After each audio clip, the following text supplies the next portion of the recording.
commencé à faire du graffiti avec Jean-Philippe Plante. On était les deux seuls à Sorel qui faisaient du graffiti dans ce temps-là. Puis moi, j'avais pas de nom de graffeur encore. Puis c'est lui qui me dit pourquoi tu t'appelles pas Joy? C'est parce que mon nom de famille, c'est Joyal. À ce temps-là, je m'appelle Joy. Je suis originaire de Sorel-Tracy. Juste avant que je parte, je travaillais pour la commission scolaire de Sorel-Tracy. Madame Parenteau travaillait genre comme enseignante à Fernand-Lefebvre. Puis elle me dit « Pourquoi tu déménages pas genre au BC? Il me semble que je te verrais là. » Fait que j'ai décidé de prendre mes choses puis elle m'a donné des contacts pour que je puisse aller travailler pour le conseil scolaire francophone de la Colombie-Britannique. J'ai étudié en arts visuels à l'Université de Trois-Rivières, puis après ça, je suis allé faire un cours comme étudiant libre puis en intervention psychosociale. Puis c'est ça que ça m'a amené genre, à travailler avec les jeunes. Puis ce qu'on était, c'est l'école Norval-Morisseau.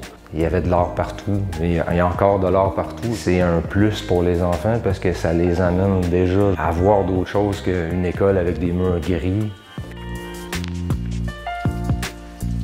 J'ai découvert des artistes plus urbains comme Jean-Michel Basquiat ou Keith Haring. Puis là, mon style s'est comme formé un peu là-dedans aussi.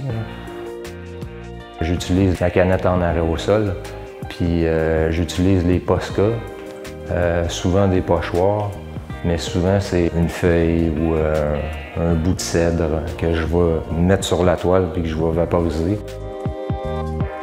Quand j'ai découvert Norval-Morisseau, j'ai découvert un artiste qui utilisait des couleurs vraiment vives. Ça se démontre dans mes toiles maintenant.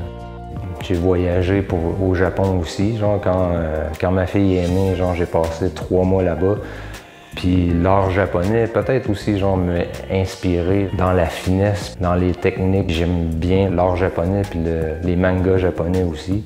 Fait que ça a peut-être influencé mon art un peu aussi. Je suis tombé sur une toile que Karine Bergeron avait faite. Puis c'était un gros gorille. Puis je suis tombé en amour carrément avec cette toile-là. Puis je sentais l'émotion à travers la toile. J'avais jamais pensé un jour me mettre à devenir peintre animalier, ou commencer à faire des animaux. Puis quand j'ai vu cette toile-là, j'étais « Oh wow! » Juste avec des animaux, j'étais capable de sentir l'émotion de l'animal.